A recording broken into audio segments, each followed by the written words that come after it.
పొందబడినటువంటి గొప్ప అమూల్యమైనటువంటి ఈవి. ఒక ఆస్తి లేక ఒక ధనం. ఆలోచించాలి. మాటలు చాలా స్పష్టంగా ఉన్నాయి. నేను మీకు అప్పగించిన దానిని ప్రభు వలన పొందితిని. ప్రభు వలన పొందాలి. మన ఇష్టంతో కాదు, నాకొచ్చు, నాకని తెలుసు కాదు. ఆ జ్ఞానం వద్దనే ఉంది దేవునికి. ఆయన వలన మనం పొందాలి. ఆయన వలన మనం పొందినట్లయితేనే మన బ్రతుకు ధన్యమవుతుంది. అలా మనం పొందకపోతే మన బ్రతుకు ధన్యం కాదు. చాలా స్పష్టంగా ఉంది. మనం బలలో ప్రవేశించాలి. ప్రభు యొక్క బలలో మనం ప్రవేశించడంలో మన బ్రతుకులు మనం ఒకసారి పరీక్షించుకోవాలి.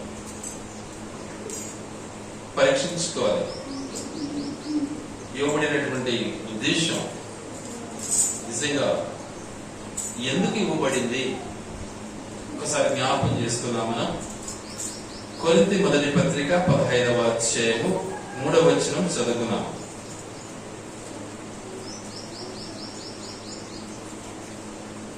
15వ అధ్యాయం 3వ వచనం. నాకు ఇయ్యబడిన ఉపదేశమును మొదట మీకు అప్పగించితిని,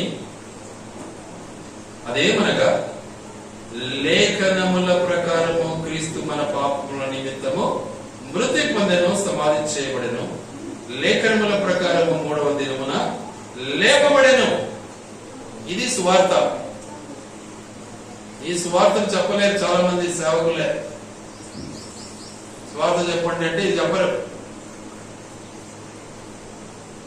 గొప్ప గొప్ప వింతలు చెప్పాలని చూస్తాట, లోతైన మర్మాలంట. అవన్నీ అసలు చెప్పేదిలే. చాలా స్పష్టంగా ఉంది. ఏమంటున్నాడు? నాకు ఇయ్యబడిన ఉపదేశమును మొదట నీకు అప్పగించుటని. ఏం ఉపదేశం ఇచ్చాడు? యేసుక్రీస్తు ప్రభు ఈ లోకానికి వచ్చాడు. ఎందుకు వచ్చాడు? పాపులను రక్షించడానికి వచ్చాడు. ఎందుకు వచ్చాడు? తండ్రి చిత్తాన్ని నెరవేర్చడానికి వచ్చాడు. ఎందుకు వచ్చాడు? అపరాధం నుంచి నిన్ను విడిపించడానికి వచ్చాడు. ఎందుకు వచ్చాడు? నిన్ను క్షమించడానికి వచ్చాడు. నువ్వు మర్చిపోయావు, నిన్ను జ్ఞాపకం చేసుకోవడానికి వచ్చాడు. నేను ఒక విషయం అండి, మాట మనం మర్చిపోతాం. ఇవన్నీ మాకు తెలుసులే అంటామే, కానీ క్రియలో లేదు మన బ్రతుకు. ఏం ప్రయోజనం? మాకన్నీ తెలుసు అంటామే, కానీ క్రియలో లేదు బ్రతుకు. ఏం ప్రయోజనం? కాబట్టి మన బ్రతుకులు ఒకసారి పరిశీలించుకోవాలి. పరిశీలించుకోలేకపోతే ఏ ప్రయోజనం లేదు. నీళ్ళలో మునిగంత తెలంటే రోజు మునిగి ఎవడొద్దానండి. నేను రోజు మునిగయ్యా, రోజు నీళ్ళు పోసుకో, లేకపోతే బావిలో పోయి మునిగిరా, నదిలో మునిగిరా, ఎవడొద్దన్నాడు? కానీ సాదృశ్యం అది కాదు. క్రీస్తు రక్తంలో కడగబడటం. యేసు క్రీస్తు ప్రభువుల వారు నిజంగా యోర్దానులో పొందినటువంటి ఆ బాప్తిస్మం అది రావాలి. అనుభవం అది రాకుండా నీళ్ళలో మునిగి తేలినంటే ఎవరికి కావాలా? ఏం ప్రయోజనం? క్రియ లేకుంటే ఏం ప్రయోజనం? అది నీచమైన బ్రతుకు కాదా? అది పనికిరాంది కాదా? నేను అన్ని సుగుణాలు లోపల పెట్టుకుంటే ఇక అది ఎన్నిసార్లు మునిగితే ఏముంది నీకు? కాబట్టి జ్ఞాపకం చేసుకోవాలి మనం. అందుకే ఆయన అంటాడు, చాలా స్పష్టంగా మాట్లాడతాడు, లేఖనముల ప్రకారం 3వ దినమున లేపబడ్డావు. ఎవరి కోసం? నీనా కోసమే కదా. కాబట్టి దేవుడు అప్పగించినటువంటి ఈ పనిని మనం నేర్చుకోకపోతే, ఈ పనిని మనం నేర్చుకోకుండా నీళ్ళలో మునిగితే ఏం ప్రయోజనము? చాలా మంది బాధ్యత ఇచ్చేసాయి అంటారు. ఏం తెలిసేయమంటారు? మారు మనసు లేదు, పశ్చాత్తాపం లేదు, అంగీకారం లేదు, దేవునికి సమర్పణ లేదు, దేవుని అంగీకరించలేదు, దేవుని హృదయం చేర్చుకోలేదు, పాపాలు ఒప్పుకోలేదు, క్షమించబడలేదు. నీళ్ళలో ముచ్చు మునుగు. ఎన్నిసార్లు మునుగుతావు? ఏమొస్తుంది నీకు? నేను కూడా చెప్పి చూస్తా, వినప్పుడు మంచి పారేస్తా, అంతే. చెప్పడం నా ధర్మం. అందుకే చెప్తాను, టైం తీసుకోండి అంట. విన్నారు చాలా మంది. ముంచు ముంచుతానే ఏమో పరిశుద్ధత వచ్చేసిందే, నీళ్ళు ఉండే మరణం వెళ్ళిపోయిందా? గ్రహించాలి సత్యం. అందుకే అంటున్నాడు, అప్పగించిన దాన్ని నేను ప్రభు వలన పొందాను. అందుకనే ఆ పనిని మీకు అప్పగించినాను, దాంతో పాటు ఈ పరిచయాన్ని ఇష్టపడుతున్నాను. ఏంటది? ఈ రొట్టె ఈ ద్రాక్షారసం విషయంలో ముందుకు వస్తున్నాడు అపోస్తలుడైనటువంటి పౌలు గారు. సో దైవజనుడు కూడా సన్నద్ధమైంది ఆ పనిని చేయడానికి, పూనుకోవడానికి ఏం చేయాలా? కట్టుకోవాలా నడిమికి. ఏంటది? ఏం కట్టు? సత్యం అనే కట్టుకునేది నేర్చుకోవాలి. సత్యం లేకుండా మోసాలని చేస్తూ, అబద్ధాలను చెప్పుకుంటూ, విషంతో కూడినటువంటి పరిస్థితి అనుభవిస్తూ ఇక్కడ నిలబడి అబ్బా నేనే అన్నట్టుగా ఫీల్ అయ్యి నువ్వు పంచితే నీకు పాపం తప్ప పుణ్యమైతే రావు. ఇది వాస్తవం. ఈరోజు చాలా మంది 99.9 మంది ఈ పని చేస్తున్నారు. ఆలోచించుకోండి. దానివల్ల మనకి ఏం ప్రయోజనం అండి? ఎన్నిసార్లు మురిగితే ఏం ప్రయోజనం? ఎన్నిసార్లు తేలితే ఏం ప్రయోజనం? అందుకే అంటున్నాడు, మీకు అప్పగించిన దానిని ప్రభు వలన. ఏది అప్పగించాడు? సువార్తను అప్పగించాడు. ఏం అప్పగించాడు? యేసుక్రీస్తు ప్రభు యొక్క రక్షణను నీకు బయలుపరిచాడు. పొందావా? అనుభవించావా? అంగీకరించావా? నమ్మావా? విశ్వసించావా? నీ జీవితంలో మార్పు వచ్చిందా? నీలో చీకటి నుంచి వెలుతురులో మరి నీ జీవితాన్ని అమర్చుకున్నావా? సరే ఆలోచించు. అదే చెప్తారు. ఎవరికి చదివితే సరిపోతుందా మాట? ఈ మాటలో ఎంత భావం ఉంది, ఎంత అమూల్యమైనటువంటి అర్థం ఉంది ఇందులో. కాబట్టి మనం నిజంగా వీటిని గ్రహించేది నేర్చుకోవాలి. ఆయన ఇచ్చే భోజనం తినడం అది సామాన్యమైనది కాదు. అది పరలోకపు మన్నా. నేనే ఆ పరలోకపు మన్నాను అంటూ ఉన్నాడు.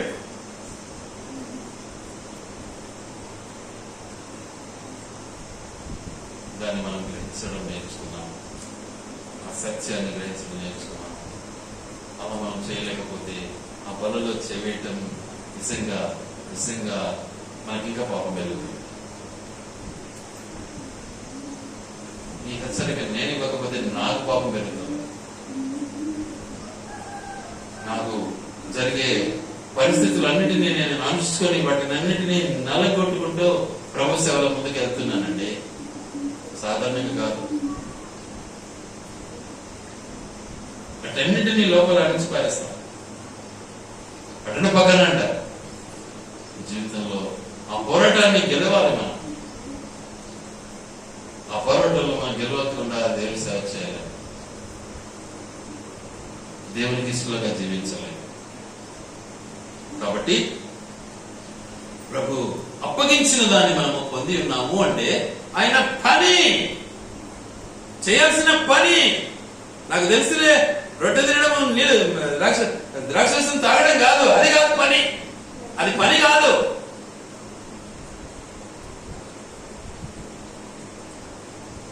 ఆయన ఇచ్చిన పని తెలుసుకున్నావా?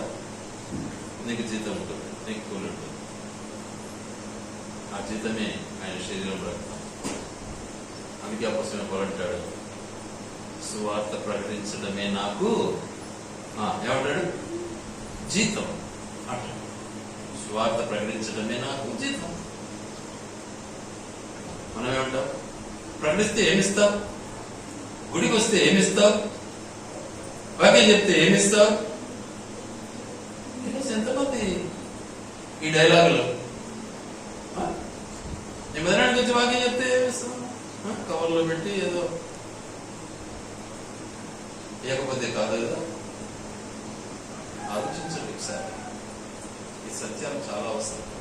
వీటిని మనము అనుసరించడం నేర్చుకోవాలి. వీటిని మనము అనుసరించకపోతే ఎలా ఉండిపోతాము అంటే వాస్తవానికి తిన్న ఇంటి వాసాలు లెక్కించిన వాళ్ళం అవుతాం. వాక్యం ఏమని తెలుసా? చూద్దాం ఆ మాటలు ఒకసారి. కీర్తనలు 41 9.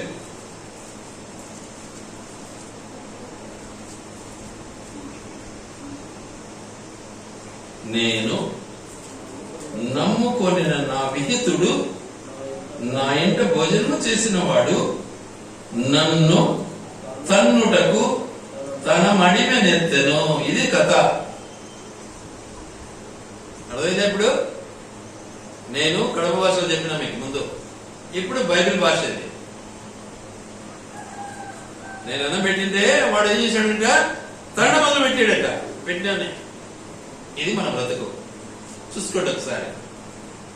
ఈరోజు ఎంతమంది పిల్లలు తల్లిదండ్రులు అంటున్నారు, ఎందుకు పిడిచినావు నన్ను అంటున్నారా అనలేదా? చూసుకోండి ఒకసారి. ఎందుకు పిలుచుకున్నావు నన్ను? అసలు నాకేది ఆస్తి ఏది, నాకు అంతస్తు ఏది తెచ్చేయాలా నీకు?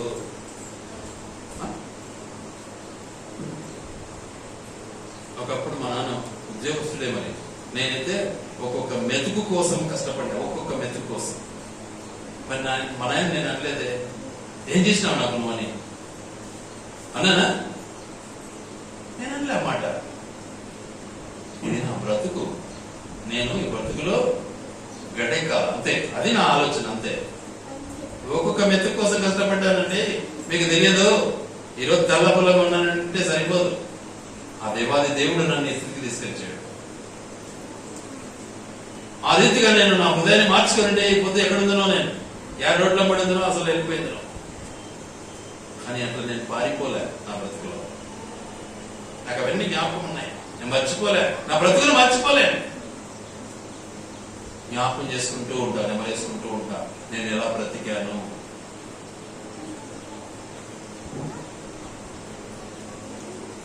కాబట్టి జ్ఞాపకం చేసుకోవాలి మనం. ఎందుకంటే ఆయన అంటున్నాడు, చాలా స్పష్టంగా అంటున్నాడు, నేను నమ్ముకుని నా విహితుడు నా ఇంట భోజనం చేసిన వాడు నన్ను తన్నుటకు మడిమెనెత్తెను. చూడండి దయచేసి మీకా గ్రంథము 7వ అధ్యాయం. మీకా గ్రంథము 7వ అధ్యాయము.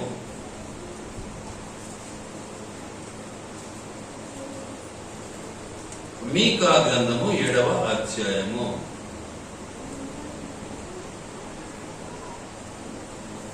6వ వచనం చదువుకుందాం. చూడండి, బాగా చక్కగా ఉంది. ఏమంటున్నా? అందరూ చదివేది నేర్చుకోవాలి. కుమారుడు తండ్రిని ఏమంటున్నాడు? నిర్లక్ష్య పెట్టుచున్నాడు. కుమార్తె తల్లి మీదికి, కోడలు అత్త మీదికి లేచెదరు. ఎవరి ఇంటి వారు వారికే ఏమవుతున్నారు? సొంతమవుతున్నారా? మీ రోజులు అవుతున్నారు. చూసుకోండి ఒక్కసారి, ఎటుంది కథ. అవుతున్నారా లేదా? ఇక్కడ రాసింది కరెక్టా కాదా? ఎందుకు నమ్మరు? ఎందుకు అనుభవించరు? ఎందుకు జ్ఞాపకం చేసుకోరు? ఈరోజు తండ్రిని తల్లిని చూస్తుంటారు లేదా? పేర్లు పెడుతుంటారు ముసలోళ్ళు అయినాక. అంటే నువ్వు విషయంలో అయినా అనే ఆలోచించుకోండి ఒకసారి. నేనైతే నా తల్లిని ఇంతవరకు పేరు పెట్టలే. తన ముసలి తనంలో కూడా ఆమెను ఏమే కానీ అనేదానికి ఛాన్స్ ఇవ్వలే. మనస్ఫూర్తిగా సన్మానించిన కాబట్టి చెప్పగలుగుతున్న ధైర్యంగా. మరి ఇలాంటి పరిస్థితి నీలో ఉంటే ఎలా పాలు పొందుతావు? యేసుక్రీస్తు ప్రభు సైతం ఏం చేశాడు? తన తల్లిని ఆ భయంకరమైనటువంటి వేదనలో కూడా జ్ఞాపకం చేసుకున్నాడు. బాధ్యతను గుర్తించాడండి. ఆ శిలువలో వేలాడుతూ రక్తం కారుస్తూ తల్లిని జ్ఞాపకం చేసుకున్నాడు.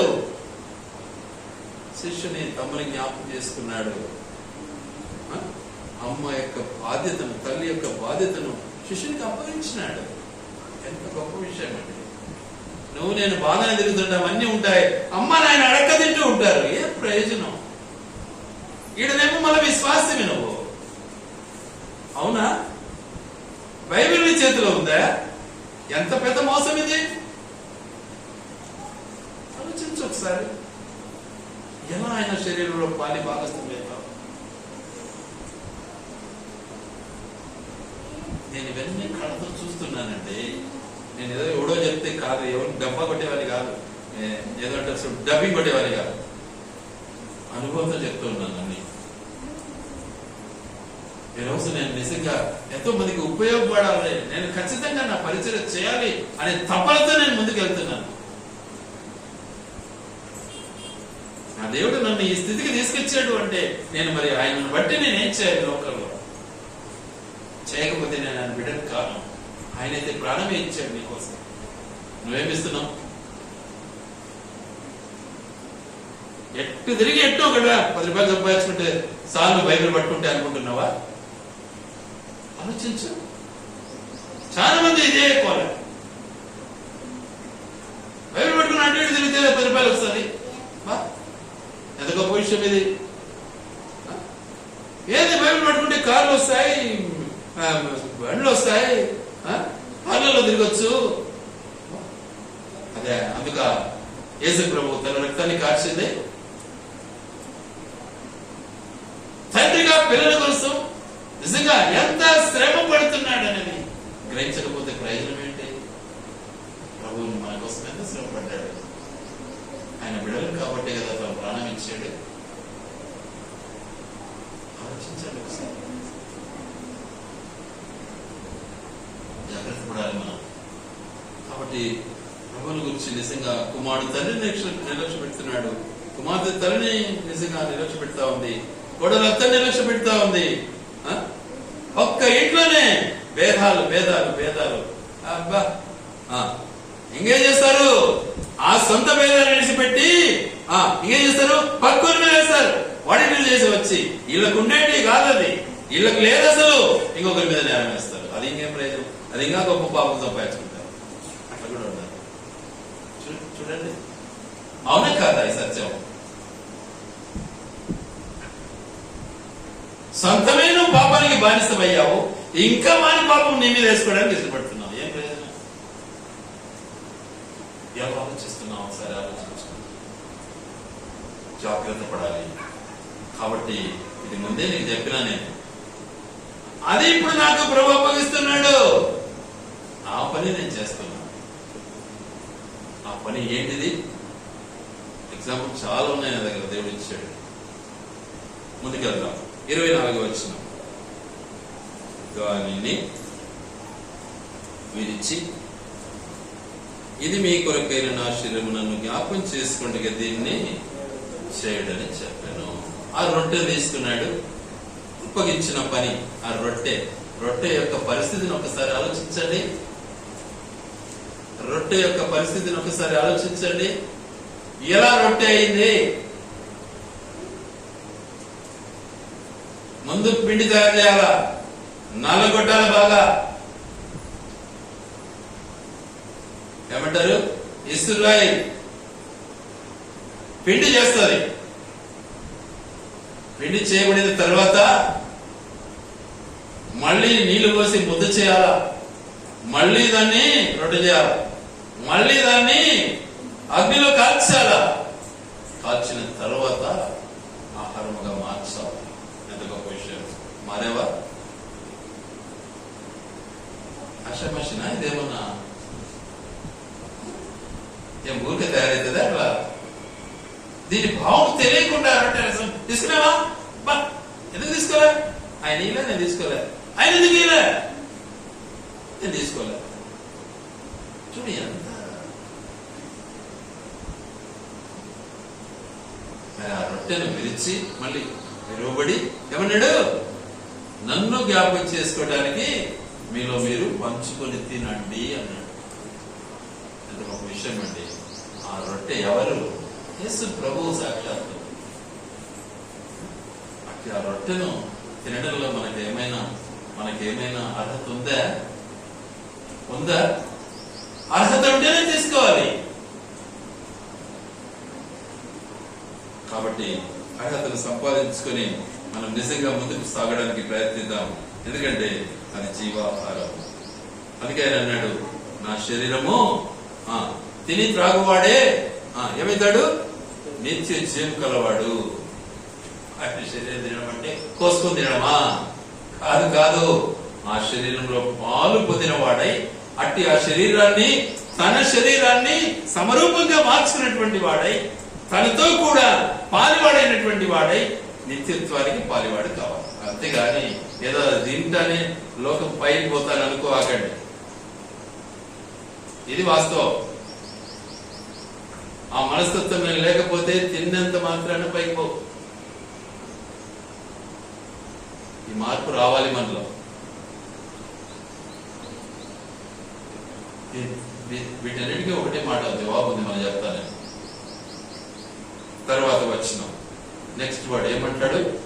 25వ వచనం. ఆ ప్రకారమే భోజనమైన పిమ్మట ఆయన పాత్రను ఎత్తుకొని, ఈ పాత్ర నా రక్తములైన క్రొత్త నిబంధన, మీరు దీనిలోనిది త్రాగునప్పుడల్లా నన్ను జ్ఞాపకం చేసుకోవడానికి దీన్ని ఇచ్చేయడం అని చెప్పాను. పాత్ర తీసుకున్నాడు, అది రక్తం అంటున్నాడు. ఎవరిది ఆ రక్తం? యేసు ప్రభువుది. ఏం చేయాలి మరి? ఆ రక్తం మనం త్రాగాలి. ఆ రక్తం త్రాగితే ఏమైతుంది? మనలో ఉన్న రక్తంతో ఏం కావాలది? కలిసిపోవాలి. అప్పుడు ఈ రక్తం ఏం కావాలి? ఆ పరిశుద్ధమైనటువంటి రక్తంతో పరిశుద్ధపరచబడాలి. అయిందా?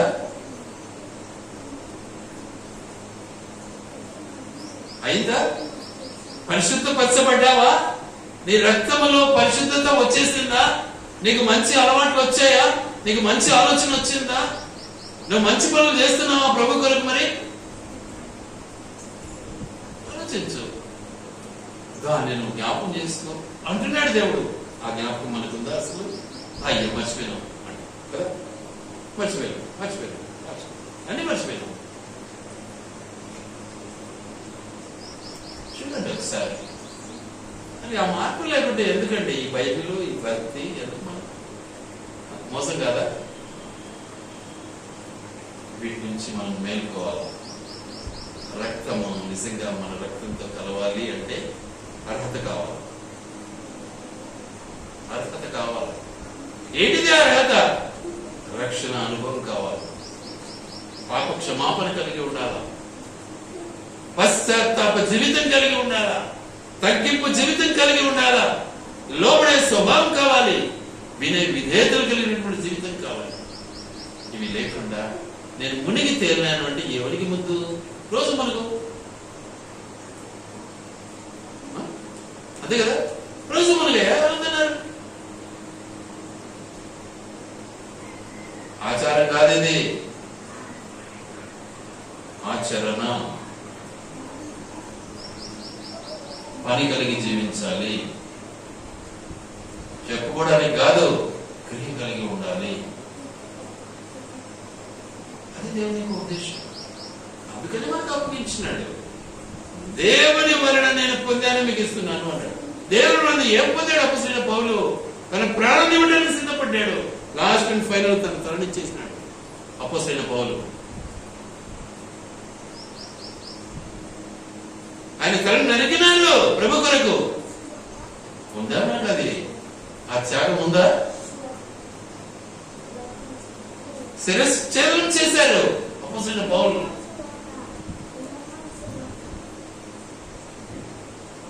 క్రైస్తవ జీవితం అండి ఏదో నేను అనేది కాదు. క్రైస్తవ జీవితం నా ప్రభువు అనేది క్రైస్తవ జీవితం.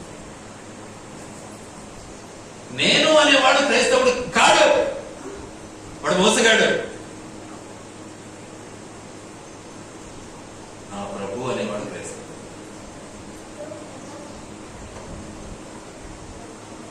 పరక్రాలు కొడుతుంటారు చాలా మంది.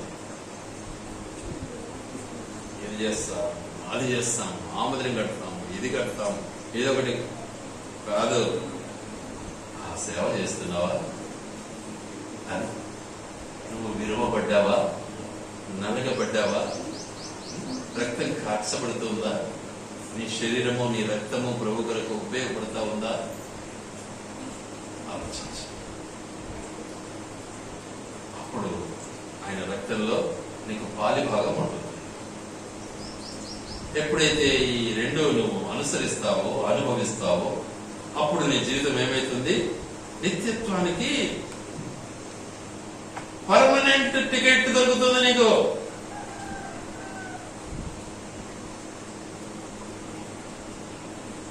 అప్పుడు ఆ టికెట్ ఎప్పుడైతే నీకు పొందుకుంటావో ఏం చేస్తావు తెలుసా? చూద్దాం ఆ మాటలు ఒకసారి. 26వ వచనం, మీరు ఈ రొట్టెలు తిని ఈ పాత్రలో త్రాగినప్పుడెల్లా ప్రభు వచ్చే వరకు ఆయన మరణమును ప్రచురించుదురు. ఏమండి, మరి మనం ఆ పని చేస్తున్నామా? చూసుకోండి ఒకసారి. డైరెక్ట్ వచ్చేది తీసుకొని వెళ్ళిపోతాం అంతే. మళ్ళీ మళ్ళీ అడ్రస్ ఉండదు, ఆ తప్పనే ఉండదు, అసలు ఆలోచనే రాదు. మనం ఈ పని చేస్తున్నామా? ఏమంటే నాకు సహకారం ఇక్కడ లేదు, ఎవరు సహకరించేవారు లేరు, కాబట్టి నేను దూరం వెళ్ళి పరిచయం చేస్తున్నాను. మొన్న 2 రోజులు అక్కడ మీటింగ్స్, స్వార్థ మీటింగే. ఇక నేను ఈ వీక్ లో 2 రోజులు, నాకు ఈ వీక్ లో మళ్ళీ 2 రోజులు ఉంది, మళ్ళీ నెక్స్ట్ వీక్ లో మళ్ళీ 2 రోజులు ఉంది. వదిలే ప్రసక్తి ఉండదు. ఎన్నుకున్నాడు దేవుడికి అప్పగించుకున్నాను, ఆయన పని చేయాలి. నేను నువ్వు నిజంగా ప్రభు నమ్మావా? అంగీకరించావా? ప్రభు సేవలో పాలు పొందుతున్నావా? అప్పగించిన పనిని చేస్తున్నావా? చాలా స్పష్టంగా ఉంటున్నాడు. ఆయన మరణమును ప్రచురించాలి, ఆయన పునరుత్థానమును ప్రచురించాలి, ఆయన నీ కొరకు కార్చిన రక్తమును ప్రకటించాలి, నీ కొరకు విరోడిన ఆయన శరీరాన్ని ఇతరులకు పంచిపెట్టాలి. చేస్తున్నామా? చేసింది నేర్చుకోవాలి. మనం అలా చేయకపోతే అందులో పాలు పొందడము ఇంకొక పాపమే. ఇది వాస్తవం. చూసుకోండి, కావాలండి సర్చ్ చేసుకోండి. దేవుడు మనల్ని హెచ్చరిస్తూ ఉన్నాడు. అందుకే ప్రతి వాడు ఏం చెప్పన్నాడు? 28 చదవండి దయచేసి.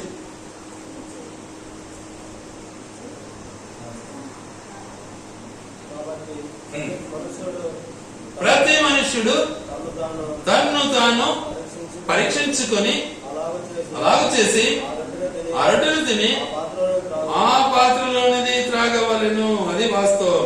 పరీక్షించుకోండి. వ్యక్తిగతంగా నీ పరిస్థితి ఏంటో ఒకసారి ఆలోచించుకోండి. ఆ తర్వాత పాలు పొందండి, సరిదిద్దుకోండి. ప్రార్థనలోనికి వెళ్దాం. దేవుడి మాటలు దీవించును గాక.